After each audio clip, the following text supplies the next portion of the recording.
Kondisi Acik meninggal karena menerima 20 tusukan di bagian kepala dan badan. Ini tanda-tanda overkill.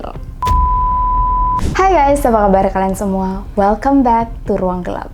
Untuk kalian yang baru di channel ini, hai, salam kenal, gua Amira, host yang membahas tentang true crime, conspiracy, horror, semua yang menyangkut tentang misteri. Nah, di video kali ini kita akan membahas tentang kasus yang baru-baru saja viral di media sosial.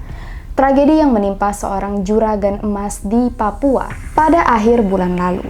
Kasus ini awalnya viral karena ada sebuah video yang merekam kejadian TKP di mana sang istri korban menangis di pinggir jalan meminta bantuan. Tapi ternyata apa yang terlihat tidak selamanya benar.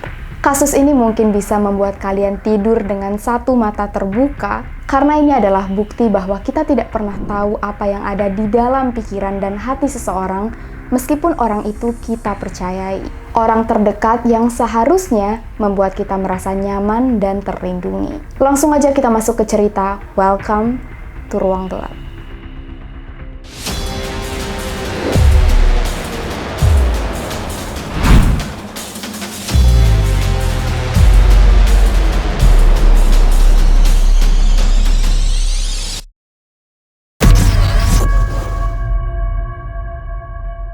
Nasaruddin yang biasa dipanggil Acik adalah seorang pebisnis emas yang berasal dari Sulawesi Selatan dan sudah beberapa tahun merantau di Papua bersama kedua kakaknya.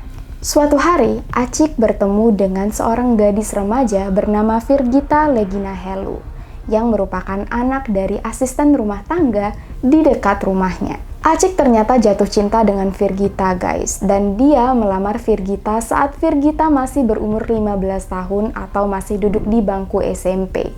Kejadiannya waktu itu di tahun 2014. Menurut keluarga Acik, Virgita dan keluarganya menerima lamaran ini tanpa paksaan sama sekali.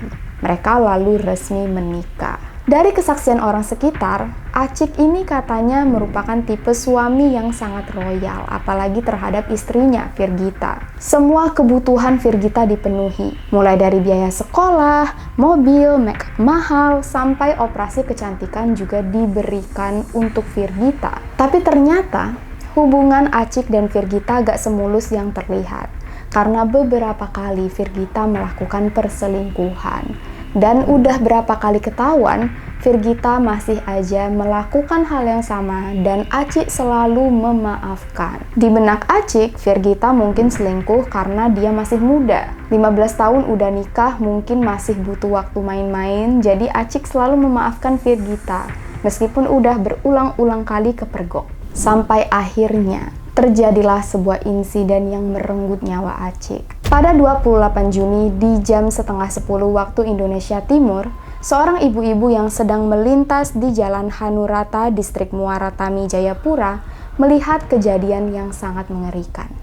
Sang ibu melihat ada seorang wanita yang menangis di pinggir jalan di sebelah mobil Honda merah bersama dengan tubuh laki-laki yang bersimbah darah di kursi pengemudi.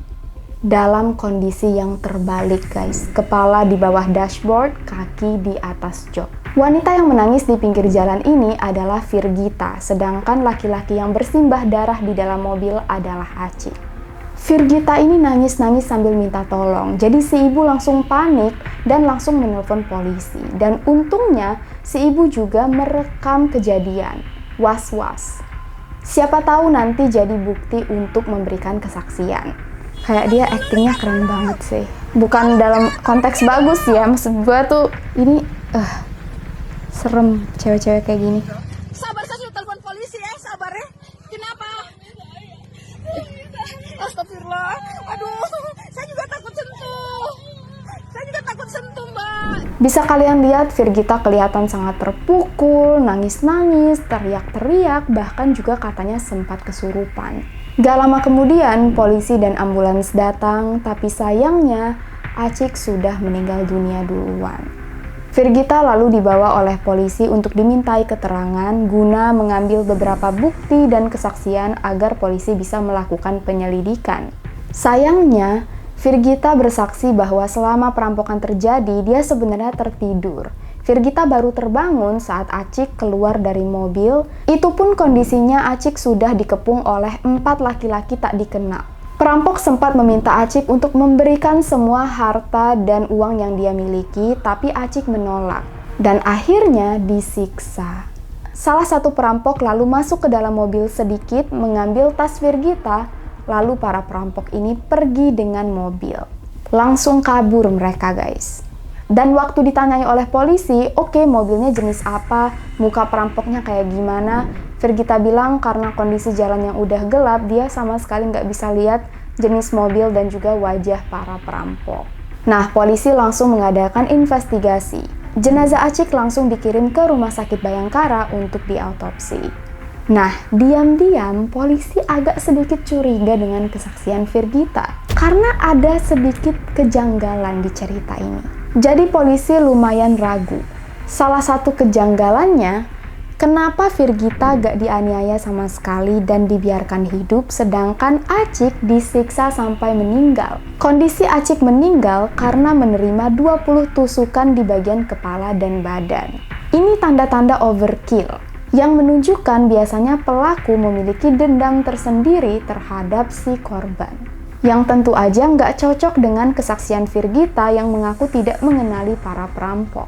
Nah, nggak sampai 1 minggu kemudian, pada 3 Juli, Polda Papua menyatakan secara resmi mereka telah menangkap salah satu tersangka dari perampokan dan pembunuhan ini, yaitu seorang laki-laki dengan inisial MM yang merupakan warga negara Afghanistan yang sedang mencari pekerjaan di Indonesia. MM ditetapkan sebagai tersangka bersama kedua temannya.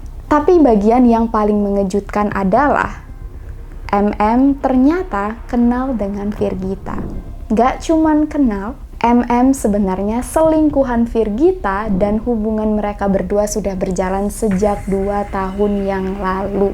Untungnya, polisi sempat menangkap MM di Bandara Jayapura sebelum MM kabur dari Indonesia. Dan besok harinya, waktu polisi tahu bahwa MM memiliki kaitan dengan Virgita, polisi langsung menjemput Virgita yang sudah pergi ke Sulawesi Selatan untuk kembali dibawa ke Papua untuk menjalani interogasi. Nah, beberapa berita menyebutkan aksi perampokan sebenarnya hanya dilakukan oleh MM sendirian. Dan otak dari rencana pembunuhan berkedok perampokan ini adalah Virgita. Beberapa berita mengatakan Virgita sebenarnya sudah merencanakan aksi ini sejak tahun lalu, tapi baru terrealisasi sekarang. Meskipun MM sudah dinyatakan sebagai tersangka, Virgita masih belum secara resmi dinyatakan sebagai tersangka sampai detik ini.